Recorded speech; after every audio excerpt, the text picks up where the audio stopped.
What's going on, everybody? What's going on? It's your boy Derrick Casey coming to you live from Dallas, Texas. And if you guys can hear what I'm hearing right now, I got to tell y'all this quick story, right? So my kids, my son was taking a shower the other day, and he came out, and I was like, bro, I said, you so fresh, so clean. I said, yo, this is your new song when you get out the shower, right? And I started playing Outkast, So Fresh and So Clean. And now that's like they song. So right now, that's what I'm hearing coming from the other room. They play this song like all the time now. They love it. They get in there and they just start dancing, like going crazy. I'm going to take a video one of these days and show y'all. But nonetheless, that's not why we're here today. I want to come on here and talk to you guys about something that I feel like I wanted to kind of open up to you guys and share my story. Because a lot of times y'all see me, I'm always smiling and sharing different things that like come to my mind, whether it's quotes or talking about, you know, an opportunity or whatever. But I want to kind of take y'all back and bring y'all into my world so that way you can understand that, you know, my story and why I'm so excited and I'm so grateful in life right now. Because hitting rock bottom in my life led me to where I am today. And I think that a lot of times you guys see on social media kind of the results and people being excited. But I want to take y'all behind the scenes of my life and what led there. And I'm going to try to keep it short. So hang with me, okay? Because this story right here could be something that you could resonate to. Because I'm just a regular person just like you guys.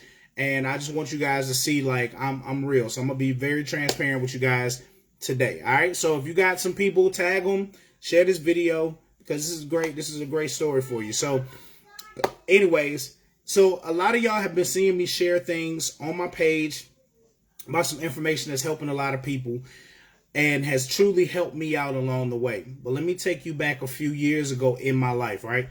So a few years ago, my financial situation was in shambles. My whole life was in shambles, okay? And what ended up happening was, you know, I'm a father of four. I'm married. And I've always worked a job. But what I noticed was every time I went to work, I was just working to pay the bills. We never really had enough money to do anything extra at all. You know, so that started to kind of build a frustration inside myself. I wasn't feeling fulfilled. I just kind of felt like it was Groundhog's Day, just waking up every day, getting the kids ready for school, go to work, clock in, work all day, take my lunch, pick the kids up from school, drop them off at home, go back to work, finish out my day, clock out, sit in traffic, come home, eat dinner with the kids, do homework, hang out with them, get them to bed, and wake up the next day to do it all over again. Like that was just my life. And I'm like, man, this has got to be more to it, right? So a few years ago, you know, we were living in an apartment, me, my wife, and my children. You know, we always maintained, but man, it was just like, maintaining is just not fun. You know, you pay the bills and then you broke from your paycheck, that paycheck to the next paycheck. So I remember nights of like sitting down and I would hear my wife say things that like would tear me down inside because I couldn't help her achieve the things that she really wanted in life. Like she wanted a house. She wanted a new car. But guys, my financial situation was all jacked up. I mean, from my credit, you know, I had debt, I had all of these things, and all of my decisions from my past came back to kind of haunt us in our relationship. So I would hear my wife say things like, well, maybe one day if we win the lottery, we could get a house, or, you know, we could get a car, or we could take trips, or we could do all of these things. And I can tell you guys that's something as a man, when you're a breadwinner in your family, that kind of breaks you down because your spouse should never have to hope and wish for something to happen, right? They shouldn't be banking on winning the lottery, which is like literally impossible. They should never have to worry about those things. So I know that I was falling short somewhere and I had to carry that burden on my shoulders every single day. It was nights that we would sit down after putting the children to bed, that we would pull out our laptops and we would get on Zillow.com and we would look at homes.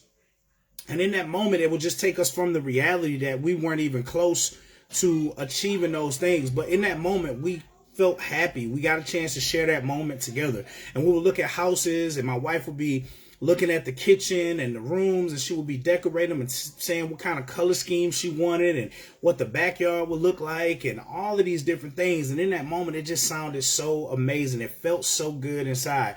But once we started to close them laptops down, guys, it was like we were right back to reality. And I had to go to bed to wake up to do the same thing that's been keeping us stuck in the situation. So during this time, guys, while I was working a job, I was also working, I had another home-based business that I was doing, because I've been on this journey for about 6 years because I knew I needed to do something different. I knew I needed to do something different because I just got tired of not being able to give my family what they wanted and what they deserve. You know, in those moments when the kids would be watching TV, and it would be in those moments where you just got done talking about not having enough money with your spouse or whatever the case. And then all of a sudden, what commercial comes on? The Disney commercial, right? And they talking about going to Disney, and they showing the kids all excited and hugging Mickey Mouse and Minnie Mouse. And then your kids look you in the face and say, Daddy, we want to go to Disney World. And then I'm sitting there like, damn, like in my mind, I'm like, yeah, that's not going to happen because that suit's so expensive, you know, in my mind. But I'm like, yeah, you know what, babies? One day Daddy going to get you there. And it was so many things that they wanted that I had to say that just to kind of minimize it and move past it, because I knew I wasn't at that place to be able to give them what they really wanted. So I started on my journey looking into opportunities. I seen people online making more money, working part-time, different things. So I really wanted to learn. I went through several different companies, and I got to a company that I did really well in. I was making really good residual income, and it was right on time, y'all. When I say it was right on time, it was right on time, because I was working at a job that decided to downsize and let people go. I was one of the people that got let go.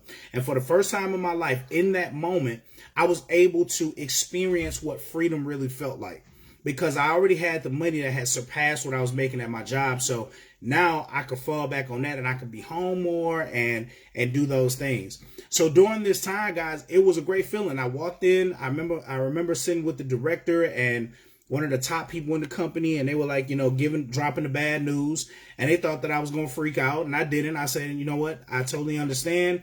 Thank you for the opportunity. And I shook their hands, and I was out, right? So during this time that I'm home and I'm experiencing freedom, waking up, I'm walking the dog to the park, I'm able to go to the gym, the kids are in school, you know, all of these different things are happening. And I decided in this moment, like, oh, like it in my mind, I felt like I made it, right? I felt like I made it. I was like, yeah, you know, this is it. So long story short, that money started to dwindle, okay? That was the only source of income. My wife was watching kids, so she was making money from that. But the money that was coming from this opportunity was the money that we used to take care of bills and do those things, right? So that slowly started to dwindle, because in my mind, I'm chilling. I'm like, yeah, like I'm good. And so it put us in a really bad place. We started falling behind on bills, started falling behind on rent, fighting to pay that so we could keep the roof over our head. And that caused a lot of frustration within myself, between my wife, just a lot of different things that happened in that moment that built up. And it led us into pretty much separating, almost getting divorced. Now, we were almost part of that statistic, right? That statistic that states that the number one reason for divorce is money, finances. We were there. We were there. So for 6 months, me and my wife were separated. I was living with my brother-in-law, and my wife, she had the kids. I left the car with her. Everything was good, right? So in this moment, I got things to really think about, you know what I'm saying? Because my pride set in. I had already had a taste of my freedom, and I didn't want to tuck my tail between my legs and go back to another job, because I knew what that did to our family. But in this moment, like, we didn't have the money, so I had to make a choice. I had to put my pride to the side and say, you know what? I got to go back to work. I got to go back to work. I got to get my family back. I got to get my marriage back. I got to work on this stuff. So I ended up going to get a job, guys. Boom. I go get a job. Everything is good. I'm so excited. My wife's excited. You know, we're finally about to have some money coming in. So bam, I'm working. I get my first paycheck from my job, guys. So we're behind on bills. Our car was behind in payments. No insurance, whatever the case, right? So I get my first paycheck. I'm like, hey, we're going to get the car in order, so that way we good there. That's where we're going to start. So I go and I get insurance. I catch up on some payments. Guys, I dropped $800 this day. Kid you not. $800 I dropped on this vehicle. No longer than I went outside to take a picture of my license plate to go back upstairs so I could finish up the insurance, take a shower because I had to go to work. It was like an hour prior to me going to work. I go upstairs, take my shower, finish that up, come back downstairs. My car had got repoed after I just dropped $800. $800. Now I don't have a car to get to work. I'm freaking out. My wife think I'm joking. She come outside. She see the car is gone, and it's a wrap, right? It like we're like in shock. So I had to go and pay a Lyft to get me back and forth to work, so that way I didn't miss, because I just started this job. I can't lose this job right now. Things are starting to move in the right direction. I can't lose this job. So I'm paying for Lyfts to go to and from work. I did this for about a good, probably like almost a week and a half, 2 weeks. And I was like, I got to get to a dealership. Like, we got to get a vehicle, because we couldn't even get to the store. We had to get a Lyft to go to the store to get groceries and all this stuff. I mean, it was just an inconvenience. So I ended up calling these dealerships, and I'm explaining the situation to them, because I don't want to waste time going in if I know I can't get anything. I already know that my credit score is busted. You know what I'm saying? I have debt. Now I got this car that got repoed. This is something that was absolutely crazy. And you know how the dealerships do. The dealership's going to tell you everything that you need to hear to get you in the door. Oh, yeah, no, we could work with that situation, Derrick. No worries. All you need to do is bring in your pay stubs. Make sure you bring in a utility bill so we can have proof of address and all this, and your license, and we're going to be good to go. We're going to be able to make sure you're in the car. So I'm feeling hopeful. I go to my wife. I'm like, hey, these people said they could help us. I broke it down to them. They told me to go. So boom, I pay for a Lyft to go to the dealership. I go into this dealership, guys. And when I get into this dealership, they're opening the door. They're handing me water. They're treating me like a king when I walk in the doors, right? Until they got all of my documents. So they got everything they needed, and they started going in and they put my information in. Once they started putting my information in, guys, the energy in the room changed. They started taking a little bit longer to come back and talk to me and all of this stuff. And then boom, they come back. Well, hey, do you have a cosigner? I didn't have a cosigner. Well, you know, some of the banks, they want you to put down more of a down payment, right? Well, I don't have the money to put that type of money down on a down payment right now. All I have is what I have, and that's what we got to work with. So we going back and forth, and the end result was I didn't get anything. So let me show you how crazy this was. So I left from this dealership, and I'm on this stretch, and there's nothing but like buy here, pay here's and car dealerships on each side of the road.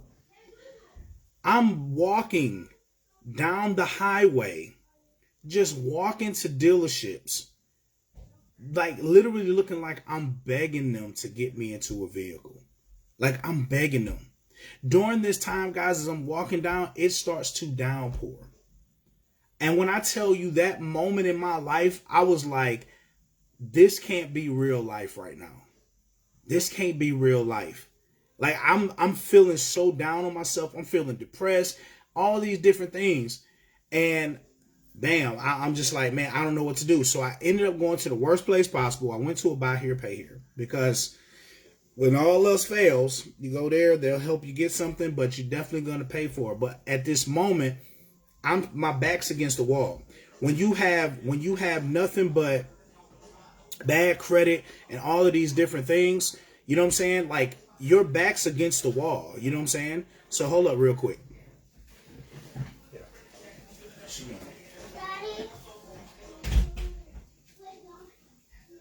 Sorry.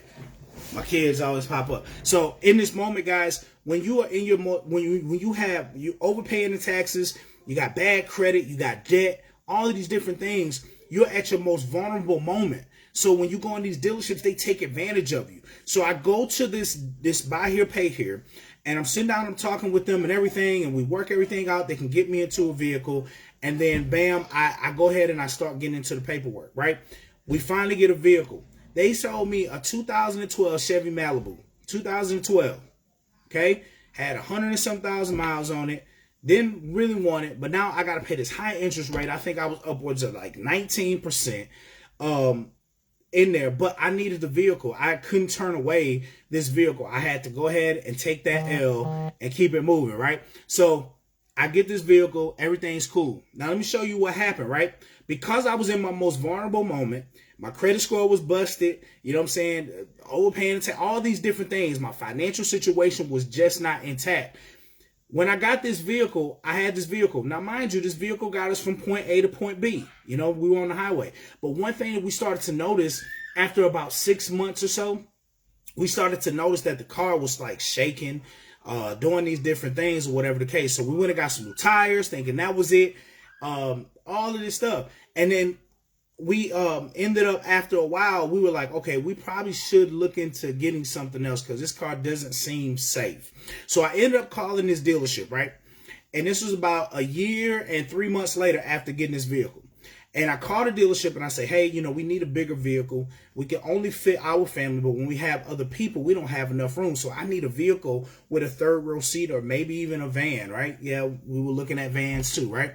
And the people that I got the car from said, well, you got to keep the car a little bit longer before we can switch you out and all of this stuff. Or you can take it to another dealership and you can trade it in. Right. So I was like, all right, cool. So this day we were here and my mother-in-law was over and she was like, oh, you know, she told us about this dealership. She heard about it. She said she heard a lot of great things. So we called them up, talked to him. We set up an appointment. Me and my wife go there. Right. So we go there with the 2012 Chevy Malibu. And once we go up in there, we're sitting out, we're talking with these people and everything is going good. The experience is great. Even though the credit scores weren't the greatest, they were able to work with us, all these things. But when they went to go check the Carfax, on the 2012 Chevy Malibu, they noticed that the car had structural damage. Structural damage. Now, I'll say that to say this.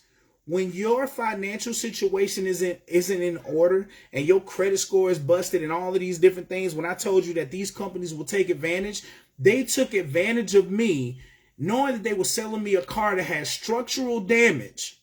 They knew this because it was in the Carfax, but because I needed a vehicle in that moment, they sold me the car anyways. They sold me that car anyways. See, I'm telling you guys all of this because this is what I went through all of this, right? So after we did all of that and we ended up kind of going into that vehicle, in the midst of that time, I was just praying. I was praying to God. I was like, God, show me a sign. Like, what am I supposed to do? Because I can't keep taking my family down this path. I can't keep doing it to them. So God really sent me a sign. So one day I just happened to be on my phone, okay? On my phone. And I'm scrolling through Facebook. And all I see is people posting. My credit score just jumped 50 points, 80 points, 100 points. Oh, they helped me save this much in taxes and all this stuff. And they talking about these things. And I'm like, man, what's this? And I was wondering why every time I scrolled up my page, I kept seeing people sharing these results. And I'm like, man, is God sending me a sign? And I noticed that one of the people that I'm cool with, we've been in other business together, like a family to me, was part of this opportunity and was using these services. And I say, hey, man, I was like, I see you doing this. Can you know what I'm saying? Can you give me some information to break this down to me? So he invited me to a call. He said, hey, I want you to check this out. I was ready to sign up. But he said, no, I want you to check it out first because I want you to see what it really is, not what you think it is. I said, all right, cool. So I go and watch this presentation. I see this information. And I was like, my mouth dropped because this was everything that me and my family needed to get us past all of the things that we've been through over the years. And as soon as I got off of it, I said, all right, man, send me the link. I'm ready to go. Boom, I get on board. Let me tell y'all what happened. As soon as I got started with this amazing opportunity, guys, first thing I did was they helped me to stop overpaying in my taxes. They put extra money back in my check. I never knew about this, but they helped me do it. I said, oh man, this is crazy. Then I uploaded my credit reports for me and my wife. And when I uploaded my credit reports for me and my wife, this was March 17th of 2019 was when I got started. March 21st, okay, we uploaded our credit reports in the system. The experts took that information. And within 6 days, guys, March 27th, I got a notification from Credit Karma in my email that my credit score had jumped 80 points. And y'all remember that repo that I told y'all that I had got early on? That repo had got removed. When I tell you that I literally broke out in tears because everything that I went through, I didn't think that there was no help for me. I felt like that I was stuck in a box with nowhere to go, that my financial situation was just kicking my butt. And finally, something is helping me overcome some of the things that I didn't even believe that I could ever change in my life. And when I tell you guys, man, it was the most beautiful thing. When I showed my wife, she was so excited. And I'm telling you guys, 2 years later, because of this amazing opportunity, I am now in position to not overpay in taxes from my job because I still work my 9 to 5. My credit scores are almost at 700. I'm almost part of the 700 club. We were able to get a brand new vehicle with a third row seat that we wanted to get. And now my vehicle is paid for by my company. I'm just telling you guys, my hitting rock bottom led me to being blessed with an opportunity that has literally changed our life. It has literally changed our life. So when I break this down to you guys, I just want y'all to understand that this was my story. And a lot of y'all probably can resonate with that. A lot of y'all probably can feel what I went through and understand like how that felt in those moments. Feeling like you weren't worthy because your financial situation wasn't in place. Maybe you look at your financial situation, you so frustrated with everything that you've thrown in the towel, that you probably just said, you know what, forget it. This is what life is giving to me. And that's it. You've given up on buying that home. You've given up on taking that trip. You've given up on, investing into your kids' college funds because right now your financial situation doesn't allow you to do that. But guys, when I tell you that I was right there with you a couple of years ago, and because of this opportunity, guys, it has put me in position to do everything that I have been missing out on for years. This is real. This is real as it gets. It's real as it gets. So if you come across this video and you hear my story and leading up to this amazing opportunity that has put us in position to be able to live the life, gave us a second chance really at living the life that we had given up on, and you want to know how you can make this happen for yourself, hit me up. And the reason why I wanted to share this story, because a lot of times you don't know what's real online. You don't know who's real online, right? And you hear about these things and it gets you thinking, right? Gets you thinking. But then you just don't know if it's real. But I'm one of the realest people on the internet. I always try to be transparent with people and share my story to let you know, like, hey, I went through a lot. I lost a lot. I sacrificed a lot. But because I said yes to an opportunity 2 years ago, my life has totally surpassed my expectations. Totally. And I want to share that with you. I want to share that with y'all, all right? So if you guys have any questions or anything, feel free to reach out to me. Let's set up a time. Let's get on a call. I don't do the texting back and forth. I like to talk with people so that way I can truly answer your questions. If anybody shared this video to share my story so that way you could hear on it, maybe you could resonate with it, make sure you get back with those people, schedule a call and get on a call with them and talk to them. Listen, at the end of the day, I'm not here to beg, plead, or convince anybody because I'm already getting results. I can show you the results and everything. So I'll never spend time chasing anybody. So if it's not for you, that's okay. You can let me know that, okay? Because I'm not, like I said, maybe you got things figured out for yourself, but make sure to get with me. I just want to talk with you. And if it makes sense and you like, you know what, I want to get started, we're going to show you the next steps. If not, then that's cool. No problem with it. We still cool. You know what I'm saying? I pray for you guys and hope that you find what it is that you're looking for. All right. So that being said, thank you so much for tuning in. I just wanted to come share that with you guys before I get my day started. But like I say, if you got any questions at all, I already know what to do. Just send me a message. I'll shoot you my number. Let's get on the call and let's talk about it, all right? And we're going to do that, all right? So with that being said, guys, enjoy the rest of your day. God bless. It's your boy Derrick Casey coming to you live from Dallas, Texas. And I look forward to talking to all you soon. Bye-bye.